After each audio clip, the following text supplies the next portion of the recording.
Pero el otro, pero al mismo tiempo es una enorme responsabilidad, porque es un legado tan grande que pues uno tiene que entrar a esto con plena responsabilidad de que no vamos a entrar de manera ligera, no vamos a entrar de manera irresponsable. Hay una responsabilidad de mantener ese legado y ese nombre limpio para la historia como lo dejó mi padre. Usted es fundador de este partido político, Semilla, y me imagino yo que al momento de fundarlo tenían esa idea particular de poder cambiar el país de una forma bastante fuerte. ¿Cómo ven este proceso y en este momento eh, creen ustedes que lograrán llegar al Congreso con muchos diputados para poder tener una importante influencia en el país?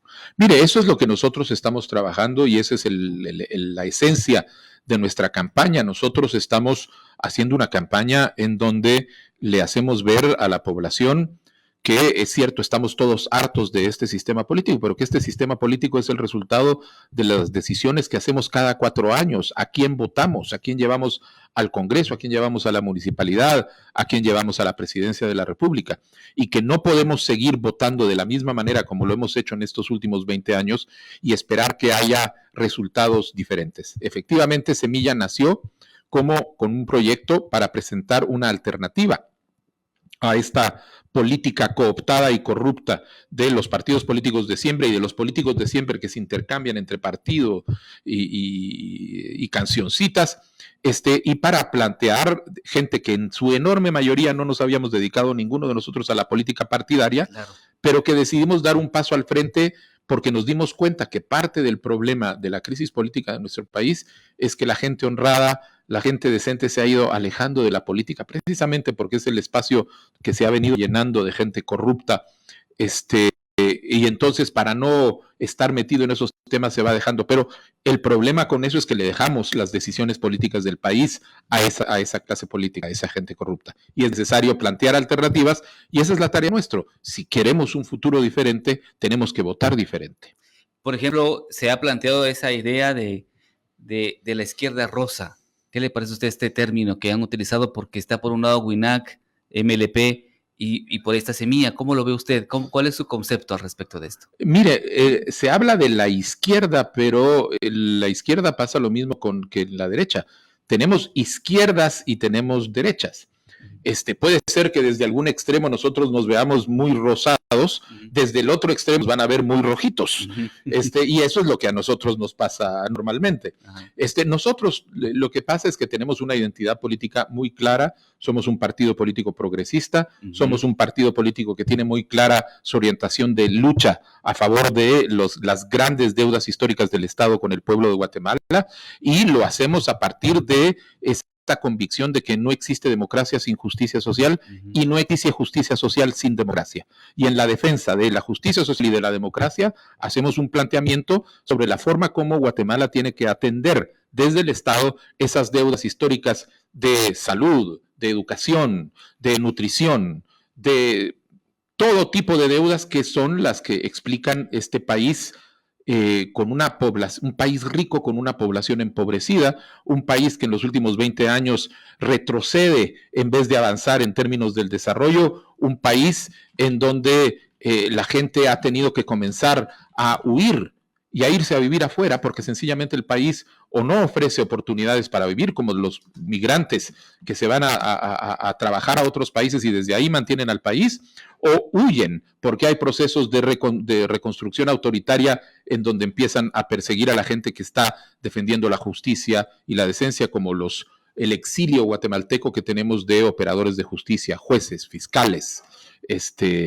abogados que están, ya sea han tenido que refugiarse en otros países o que están siendo acosados o que están siendo criminalizados y encarcelados de la manera más injusta, como Virginia La Parra.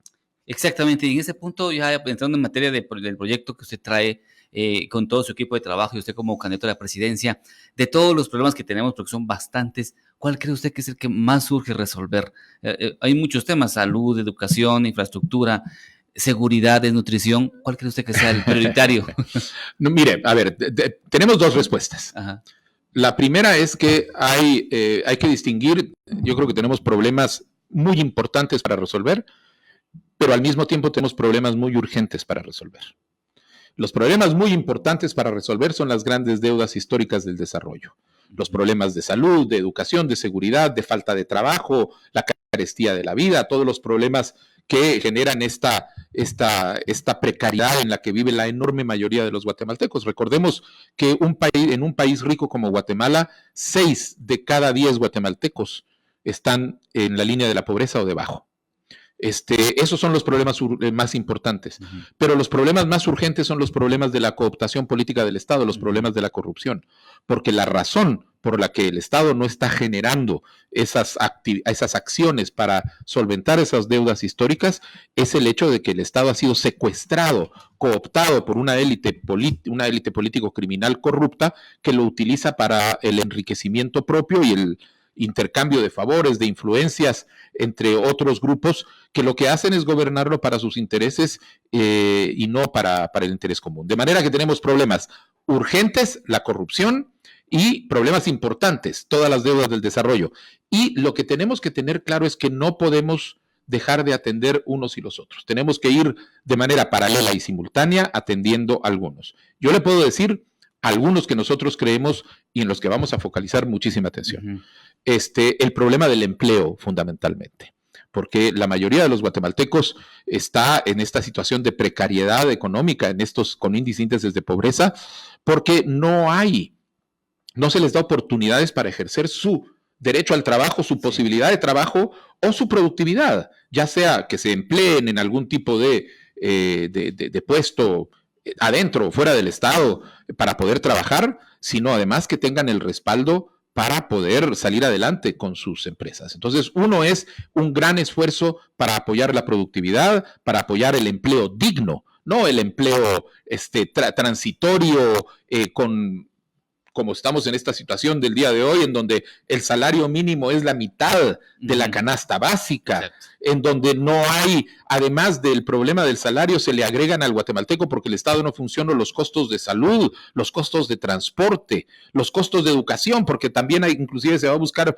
educación privada porque no hay para los niños. Entonces, ahí hay un problema central a resolver que tiene que ser, además, un problema resuelto con un gobierno que le dé apoyo a el pequeño y el mediano empresario, que es el que ha sido abandonado por el sistema político. Segundo, el tema de salud y educación, porque son las grandes inversiones en capital humano. Un país que no invierte en capital humano no va a poder salir adelante en el desarrollo y seguramente no va a atraer inversión extranjera para poder salir adelante. Y el tercero es el tema de seguridad, en donde los guatemaltecos no pueden vivir atemorizados y expuestos a que por la incapacidad e ineficiencia del Estado, todos sus esfuerzos por tener una vida digna se vean terminados, por ejemplo, porque se ven obligados a abandonar sus casas en una colonia porque la colonia está ocupada por una mara, una pandilla, que ahora inclusive llegan a cobrar impuestos en lugar del Estado. Y eso es las deficiencias del Estado.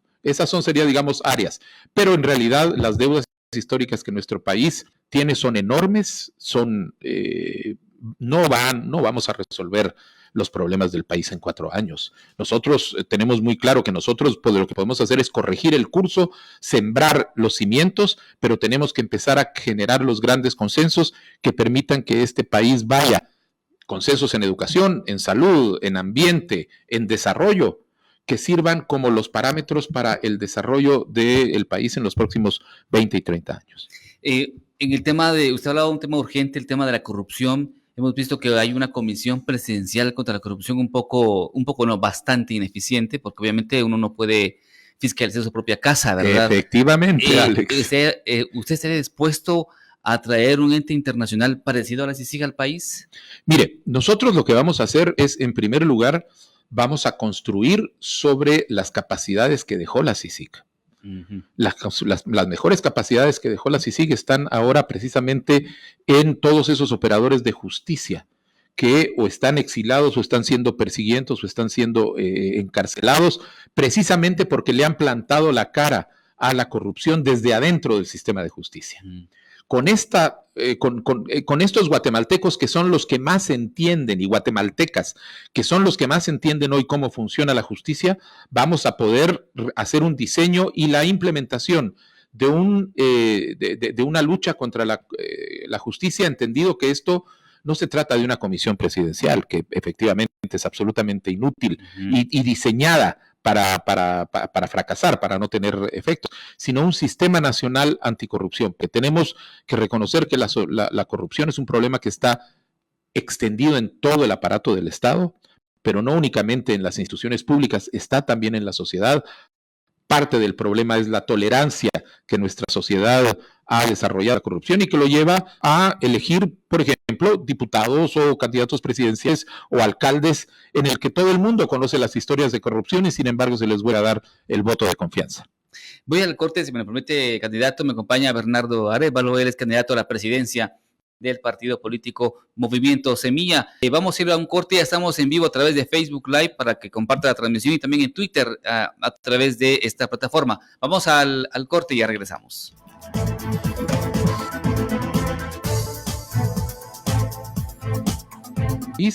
A lograr salir adelante. En este caso tenemos muy claramente identificados de que el sistema actual y el sistema histórico benefician fundamentalmente a los grandes actores, a las grandes empresas, y el sector de la pequeña y la mediana empresa y de la microempresa, que es el sector que genera el 80% del empleo de este país. Ese sector se ha desarrollado en abandono, sin el apoyo que se necesita por parte de instituciones del Estado en términos de apoyo de crédito, de apoyo de información, elementos que le permitirían tener un mayor impacto, una mayor tasa de éxito en estos emprendimientos. Nosotros creemos que al generar un Estado que apuesta a la productividad de estos actores por distintos caminos, esta productividad va a hacer que efectivamente el mercado ya no esté en manos de actores que tienen un control monopólico de cierto sector y que entonces se ven, tienen la posibilidad de fijar los precios como se les da la gana, precios que después paga la población guatemalteca porque no hay una alternativa de competencia. Sí, cierto. Esto es muy cierto, porque en este momento el emprendedor o el que quiere colocar un negocio muchas veces tiene el problema de que no se les da el respaldo del banco porque no tiene la solvencia. Y a veces se acercan a este tipo de usureros. Sí, exacto. Que le brindan el servicio, pero con un costo muy alto, y eso tiene que ver mucho el tema de la banca. No, hay un estudio que ha identificado que 1 de cada 5 emprendimientos en Guatemala fracasa. Y fracasa por 2 razones en primer lugar. Por falta de crédito barato, crédito accesible, crédito pagable, no esos créditos que ahorcan. Sí. Ya, los de los usureros, pero también las tasas comerciales. Sí. Y en segundo lugar, información técnica, capacitación, para que la persona que va a poner un emprendimiento, que va a poner un comedor en un pueblo, que se va a comprar un par de tuk-tuks para hacer servicios de taxi, que decide poner una empresa de producción de algún producto agrícola, o que es decir, toda la gama de servicios que hay hoy, una venta de computadoras, servicio de reparación electrónica, que tengan la información necesaria para poder tener el acceso. Nosotros realmente, parte de nuestra visión del apoyo a ese emprendimiento de pequeñas y medianas empresas pasa por un programa de crédito blando, que además está diseñado para nosotros quisiéramos que eso funcionara y que 2 de cada 3 beneficiarios fueran mujeres, porque estamos conscientes de que la mujer es una gran emprendedora que necesita ser empoderada, porque cuando la mujer se desarrolla la familia y desarrollan a su comunidad. Un programa de microcréditos y un programa de apoyo a este tipo de iniciativas de emprendimientos mediante paquetes de información sobre determinados temas. Nosotros le llamamos, lo hemos visto funcionar en otros países, las franquicias tipo, donde si usted me dice que quiere poner una cafetería en un pueblo, entonces se le va a decir, bueno, mire, este es el paquete de lo que usted necesita para una cafetería. ¿Qué tipo de equipamiento? ¿Cómo funciona? Pero también la información de negocios, dónde le conviene ponerla, fíjese dónde va a tener, ajuste sus costos, etcétera. Toda esa información la puede proveer el Estado como un apoyo al emprendedor. Si tenemos esa combinación entre crédito y entre información y apoyo técnico, pues va a salir adelante. En Guatemala, por ejemplo, nosotros ha habido un abandono en los últimos años de el apoyo al agricultor. A pesar de que Somos un país con una vocación agrícola y Totalmente. con muchísimos agricultores, y que sin embargo el Ministerio de Agricultura ha sido convertido en una caja de empleo para parientes de diputados, gobernadoras, gentes influyentes, y no el centro donde los mejores agrónomos del país pueden apoyar a los productores a mejorar sus semillas, a tener nuevas tecnologías de riego y de esa manera ir desarrollándose. Nosotros vamos a poner en esta combinación de crédito, de información técnica, de apoyo de extensión agrícola, de apoyo a la asociatividad, a forma de cooperativas o otras formas asociativas, todo un ambiente de apoyo, por ejemplo, a los agricultores que les pueda permitir pasar a la mayoría de ellos, a los que están en agricultura de subsistencia, pasar a la agricultura comercial. Y aquellos que están produciendo, digamos, productos sin procesar, tener la posibilidad, posiblemente por medio de cooperativas o de asociaciones, de hacer esfuerzos para agregar, tener valor agregado. Son cosas que hemos visto que están pasando ya en Guatemala, pero que pasan porque son los propios emprendedores los que toman este esfuerzo, y nosotros decimos, si esto tuviera el apoyo de un Estado que pone sus recursos al servicio de esto, la productividad podría ser mucho mayor. En Guatemala tenemos un grave problema de desnutrición. Según tengo un dato aquí, Guatemala solo logró reducir un 8,7% los casos de desnutrición crónica infantil en 20 años. Sí. ¿Qué va a hacer su gobierno en este caso? Mire, las dificultades que tiene Guatemala para reducir la tasa de la desnutrición crónica no pueden ser entendidas si uno no reconoce los problemas de desarrollo y de pobreza que existen en Guatemala. El problema de la desnutrición no es un problema de alimentación oportuna, es un problema de desarrollo. No podemos resolver la desnutrición crónica porque 6 de cada 10 guatemaltecos viven en la pobreza.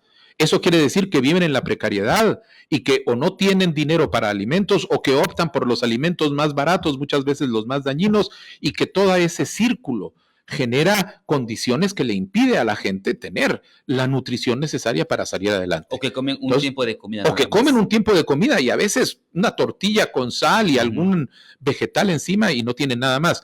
Por eso hay que entender el problema de la desnutrición en 2 tiempos. Tenemos en primer lugar que empezar a desarrollar los esfuerzos para poder contener, mitigar los esfuerzos más, los efectos inmediatos de la desnutrición. No hay derecho que se sigan muriendo niños en Guatemala por desnutrición aguda. Sabemos dónde están, sabemos quiénes. Hay un mapa. Uno puede desarrollar los mecanismos para atender y lograr que eso suceda. Podemos desarrollar ese tipo de proyectos, pero tenemos que entender que si al mismo tiempo no empezamos a sentar las bases para el desarrollo económico, para que estas comunidades se conviertan en comunidades que pueden salir de la pobreza porque hay un Estado que los apoya y que le da las condiciones para que ellos salgan adelante, entonces no lo vamos a resolver. Y esa es la tarea que nosotros tenemos muy clara. Por eso muchos de nuestros proyectos tienen contemplada la del Estado en proyectos que vayan a beneficiar las zonas más pobres. No vamos a esperar a que venga esa derrama mítica que dicen que hay que esperar que los ricos se vuelvan más ricos para ver si cae algo y las gotitas que caen hacia abajo le alcanzan al resto, porque ya 30 años después nos dimos cuenta de que nunca llega nada. Lo que tenemos que hacer es dirigir los esfuerzos de inversión hacia esas regiones, hacia las más pobres, hacia donde está la población que ha sido olvidada por el Estado, sí. Los pueblos originarios, donde están las mujeres, donde están los niños. Es ahí donde hay que dirigir todos estos esfuerzos de desarrollo para que sea la gente a la que más le debe el Estado, la que al salir adelante por medio de esfuerzos logre ir empujando a todo el país, además de los esfuerzos que se van a hacer de desarrollo económico en temas de infraestructura mayor, etcétera. La ausencia del Estado ha generado algunas crisis en el país, por ejemplo, esta situación de Nahualá, Iztahuacán. Sí. ¿Qué es lo que usted propone? ¿Cómo lograría poner al menos una hoja de ruta para acabar con este conflicto? Mire, del tema de Iztahuacán y Nahualá nosotros le hemos dado seguimiento de cerca. Yo he estado en las aldeas, en Chirijosh y las aldeas que están en el frente, digamos, entre los dos municipios. Y cuando uno empieza a ver la historia, uno lo que entiende es que ha habido una acción muy irresponsable de un Estado que en determinado momento puede llegar a lograr intervenir, lograr algún tipo de acuerdo, de mediación entre las dos comunidades, pero después no tiene ningún interés en asumir darle seguimiento para implementar estos acuerdos y generar condiciones que transformen las relaciones entre las comunidades. Afortunadamente, no hay muchos casos de conflictividad a nivel comunitario como el que existe entre Nagualá y Ixtahuacán. Existe también el de Tacaná.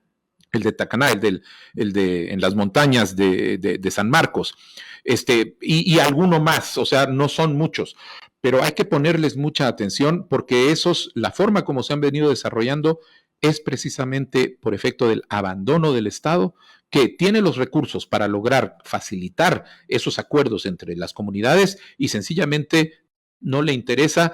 Hasta llega otra crisis y empieza a morir la gente y entonces van de regreso otra vez. Claro. Y eso no es una forma de atender esta problemática.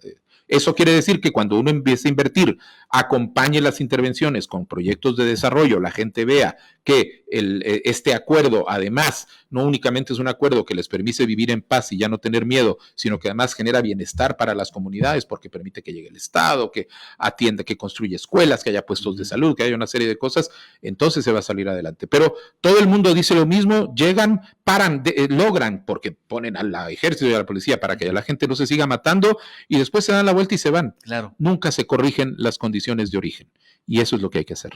En otro escenario importante, ¿qué va a pasar con el peaje Palín-Escuintla? Se dice de que el Estado no será eficiente en tener la carretera en buen estado, como lo decía Marnos. ¿Qué opina usted y qué hará su gobierno en este aspecto y también en el ámbito de las carreteras? Mire, no existe ninguna excusa para que el Estado no sea eficiente, porque los recursos están. Nosotros pagamos un impuesto en la gasolina que está dedicado a mantenimiento de carreteras, aparte del impuesto de circulación, etcétera. Los recursos están en el Estado y están en el presupuesto nacional. La responsabilidad del Estado es asumir que el desarrollo, la construcción y el cuidado de la infraestructura del país. De manera que no existe una razón por la cual el Estado no pueda hacerlo. La gente está diciendo, sí, lo que pasa es que el Estado... miren, ya se va a empezar a deteriorar porque el Ministerio de Infraestructura no funciona. Bueno, entonces lo que hay que hacer es que el Ministerio de Infraestructura funcione. Y esa es la tarea que nosotros vamos a asumir. Nosotros vamos a construir 500 kilómetros nuevos de carreteras principales. Vamos a construir 500 kilómetros nuevos de carretera principal. 1,820 kilómetros de carreteras secundarias, esas ligados a programas de desarrollo de áreas agrícolas, y 1,500 kilómetros de caminos rurales junto con las municipalidades. Pero esos 500 kilómetros de carretera no van a ser construidos para pedirle peaje a la gente para su mantenimiento, porque esa es la responsabilidad del Estado. Puede haber proyectos en donde en determinado momento el Estado, porque necesita el dinero para fomentar el desarrollo, llevar salud a ciertas regiones, llevar educación a ciertas regiones, no tenga el dinero para construir todo. En ese caso se puede hablar de una iniciativa público-privada, pero no para mantener una carretera tan importante como la de Palín-Escuintla o la de Escuintla y Puerto de San José. Por eso fue que nosotros votamos en contra de esa concesión que se hizo. Esto es Elecciones en Punto. Vamos a irnos a un corte. Al volver tengo más preguntas y también tengo interacción de la gente que está atenta al WhatsApp. 3664-5411. Me acompaña Bernardo Arévalo. Él es candidato a la presidencia por el partido político Movimiento Semilla. Vamos a la pausa y ya regresamos.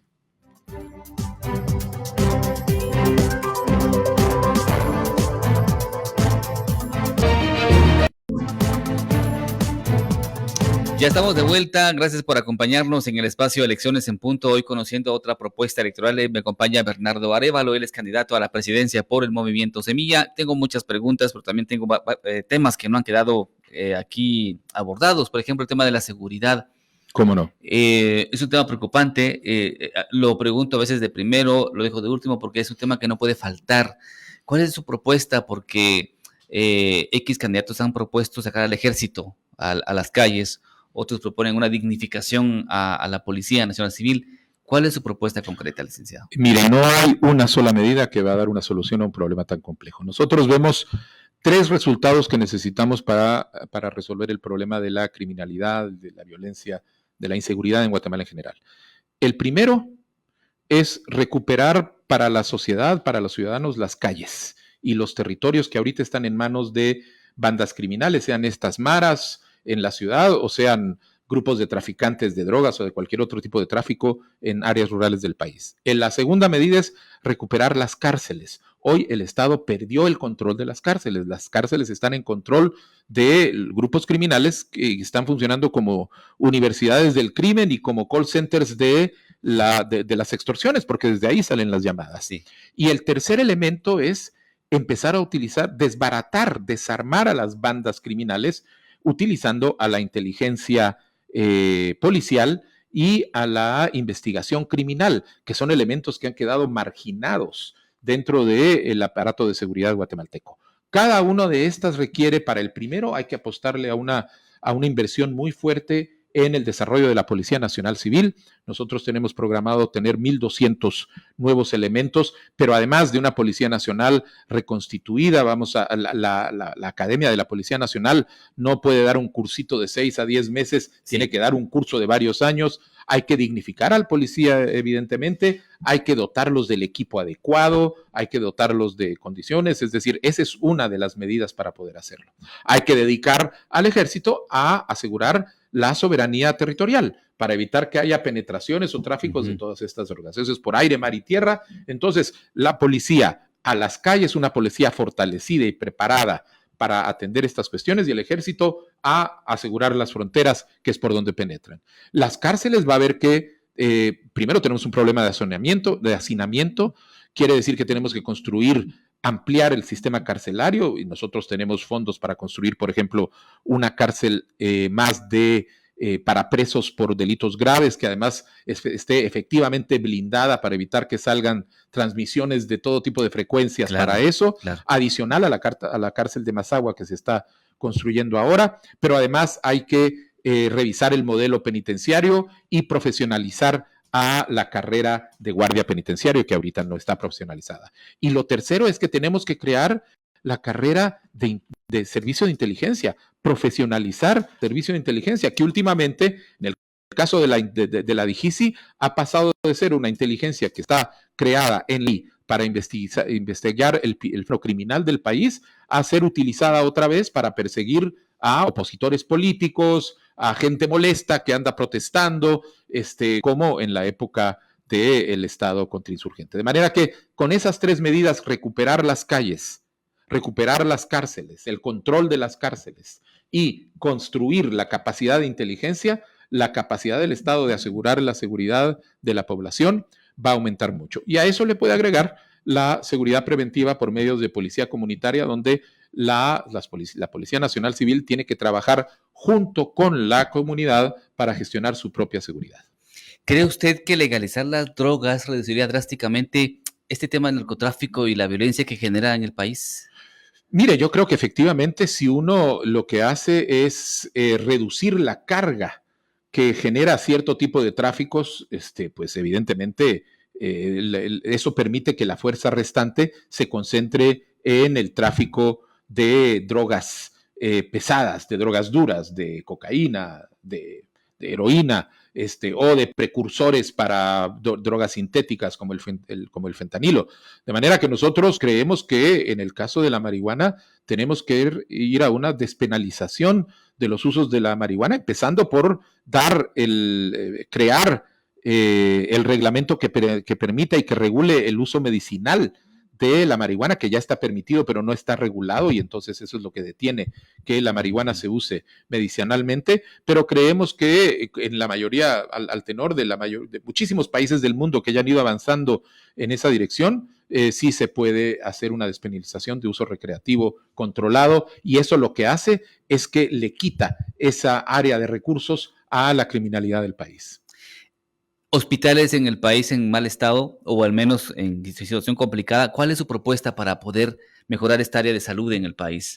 Bueno, en general el sistema de salud tiene que ser, nosotros vamos a hacer un esfuerzo de inversión bastante grande en las áreas de salud y en las áreas de educación. En las áreas de salud hay que pensar no únicamente en el tema de hospitales, sino pensar en un sistema de salud en donde parte del éxito va a estar en evitar que los guatemaltecos y las guatemaltecas tengan que llegar hasta los hospitales para atenderse.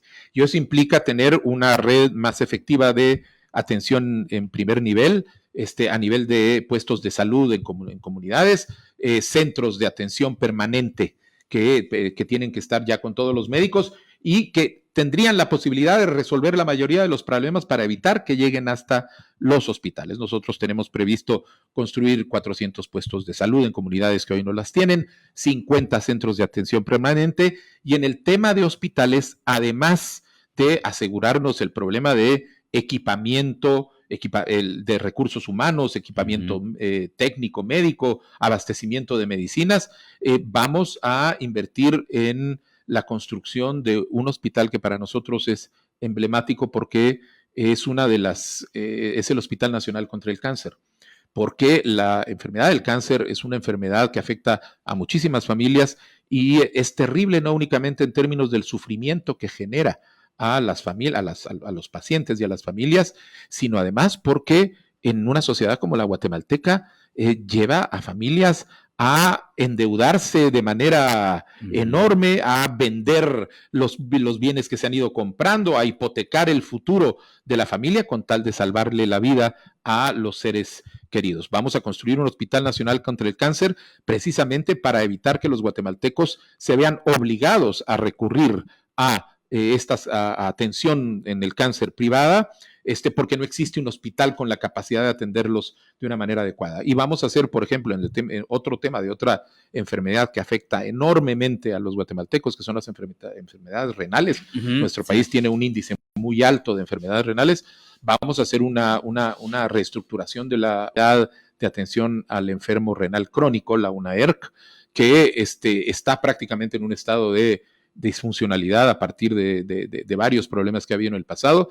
Vamos a hacer una inversión fuerte para reestructurarla y darle las capacidades de atención a los guatemaltecos de esta materia. Pero tiene que ser una atención que vaya desde lo preventivo, con pertinencia cultural, para que las poblaciones se sientan, inclusive para aprovechar ese acervo y esos saberes que están ahí, hasta la capacidad de dar atención médica con la más alta tecnología posible. Sí, porque en Guatemala enfermarse es muy caro.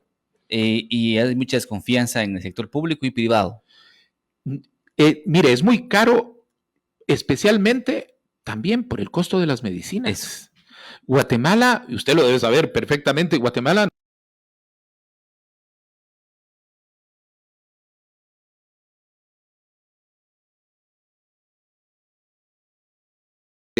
al Instituto Guatemalteco de Seguridad Social para precisamente fortalecer su programa de pensiones, para fortalecer su capacidad de dar servicio médico, para permitirle la ampliación de servicios y lograr además que empiece a ampliar la cobertura. Hoy nosotros esperamos que el ICS tenga en los 4 años en que nosotros vamos a estar 1,5 millones más de cotizantes en Guatemala. Y esta es una gran inversión que vamos a hacer, no diciendo sí, vamos a apoyar al ICS, sino vamos diciendo vamos a apoyar al ICS y aquí está el primer pago. Y aquí está el segundo y el tercero y el cuarto. Y la deuda histórica, esa ya vamos a discutir cómo la vamos a resolver. Muy bien, tengo ya muchas preguntas aquí en el WhatsApp de oyentes. Nos está preguntando en este momento Víctor Anleu, ¿cómo ayudaría usted al adulto mayor para que no sea explotado ni violentado? También el tema de las pensiones, imagino que del ICS. Saludos a don Víctor. Bueno, no, aparte de las pensiones del ICS está el programa del adulto mayor y las pensiones que se dan del Estado. Nosotros hemos identificado que efectivamente hay terribles problemas y vamos a hacer 2 cosas. En primer lugar, vamos a ampliar el número de beneficiarios del programa del adulto mayor en un 50%. El programa tiene que incorporar a más guatemaltecos, más ciudadanos y ciudadanas de la tercera edad para que sean beneficiarios de este programa. Y vamos a aumentar la pensión en un 25%. Eso ya va a generar una medida. Pero además, en el caso del Ministerio de Trabajo, vamos a fortalecer la capacidad del Ministerio de Trabajo de procesar estas demandas de pensiones, porque lo que nos hemos encontrado es que lo que hay es un enorme embudo de una serie de demandas que viene de parte de la población que no se procesan porque le voy a decir algo que nos enteramos precisamente en este caso. ¿Sabe usted cuántas personas procesan todas las solicitudes de pensión para el adulto mayor del departamento de Suchitepeques? Una persona que tiene que atender a la gente, procesar las cosas, después viajar a llevar las cosas a la ciudad de Guatemala, tratar de esperar. Es imposible que eso funcione de esa manera. Así que además de la ampliación del número de beneficiarios y la ampliación de la pensión, vamos a invertir en reformar el sistema para que haya mayor capacidad administrativa y acelerar los procesos para que la gente pueda recibir estos beneficios de manera más ágil. Javier nos pregunta, ¿qué iniciativas de ley propuso usted cuando fue diputado al Congreso? Mire, nosotros nosotros operamos en la bancada Semilla, operamos colegiadamente. Nosotros operamos una serie de propuestas de ley en distintos temas. Propusimos, pero que indican ya lo que nosotros estábamos buscando.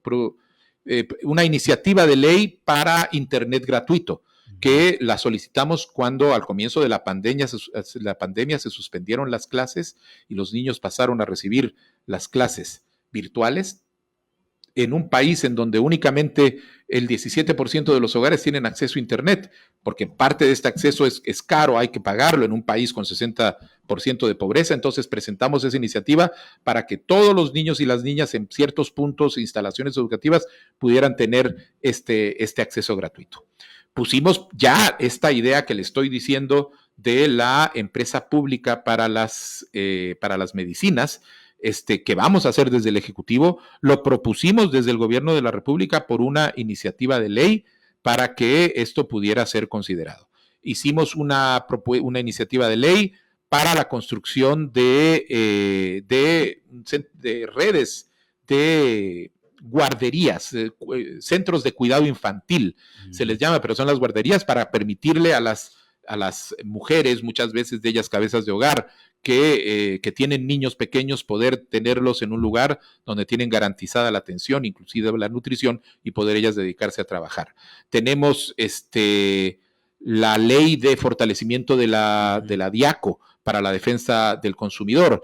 Tenemos la ley de libertad de empresa para sacar al CACIF de una serie de consejos y consejos de administración de empresas públicas en donde muchas veces hay conflicto de interés. Es decir, hay una larga serie de iniciativas que hemos presentado y que van en esa dirección. Aparte, hemos sido muy claros y muy vocales en denunciar los abusos que ha habido por parte de esta élite política corrupta. Hemos denunciado los presupuestos, hemos denunciado una serie de leyes que han generado inclusive movimientos de protesta a partir de evidenciar qué es lo que está pasando, que ha logrado que muchas de estas leyes sean retiradas o engavetadas, como el presupuesto del 2020, como la ley de la familia, como la ley que lo que pretendía era abrir las puertas para empezar a vulnerar el patrimonio arqueológico. Es decir, tenemos una serie de iniciativas y yo invito a los oyentes a que entren a ver a movimientosemilla.gt. Ahí tenemos el programa de gobierno. Si ustedes entran a movimientosemilla.gt, pueden bajar el plan de gobierno y pueden bajar la agenda legislativa. Y en la agenda legislativa van a encontrar no únicamente las propuestas legislativas que tiene la bancada Semilla para el periodo 2024-2028, sino también una presentación de qué es lo que hicimos en el periodo 2020-2024. Don Carlos López dice, buena tarde, Alex, y al candidato. Cuando llegan con usted, hay diferentes propuestas para la PNC, para el Ejército y también para los guardias de seguridad, pero ningún candidato ha escuchado que tenga una propuesta, por ejemplo, para los agentes de seguridad privada, que somos muchos, y son los que menos ganan. No les dan vacaciones, no les dan bonos, no hay IX, y también juegan un papel importante en el tema de la seguridad. ¿Qué nos dice el candidato? Dice Carlos. Mire, nosotros creemos que en general lo que tenemos que empezar es empujar a que el país se vaya moviendo en la dirección de condiciones de empleo digno. Este es un problema general de la economía guatemalteca.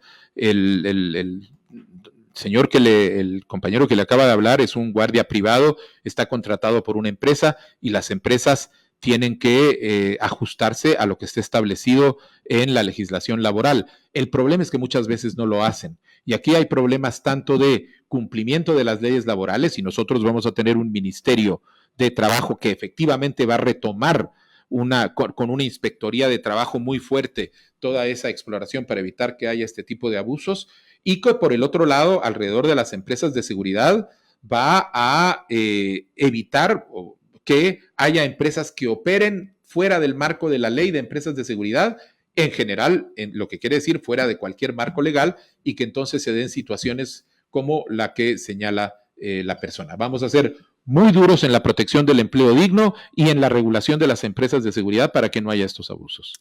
Tengo muchas preguntas, pero el tiempo ya no me alcanzó y también tenía mucha pregunta en el live, pero el tiempo es corto en radio y yo quería a usted agradecerle, pero antes de esto, pedirle que le diga a los guatemaltecos en la radio y también en el Facebook Live, ¿por qué deberían votar por el movimiento Semilla este 25 de junio? Muchas gracias, Alex.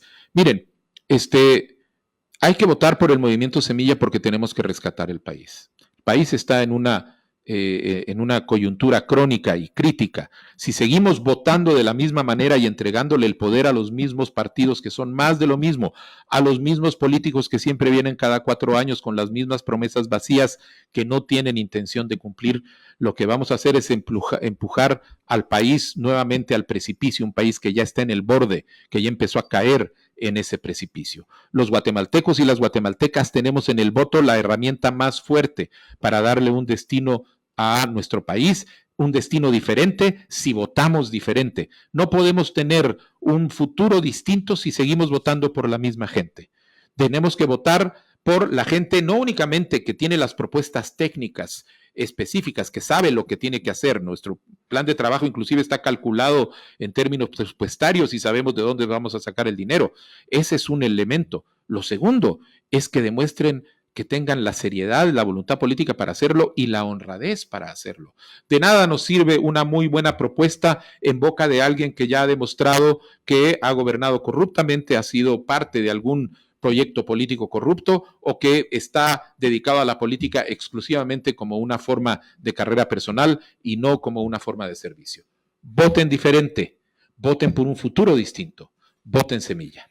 Le agradezco mucho su presencia en este espacio, candidato, a la orden. Don Alex, muchísimas gracias y un cordial saludo a todos los oyentes de Radio Punto. Muy bien, amigos de Radio Punto, esto fue Elecciones en Punto en este espacio. Mañana regresamos con otro candidato, esta vez a la alcaldía, así que pendientes. Mi nombre es Alex Yoyá y no cambien, viene Sin Tapujos. Buenas tardes.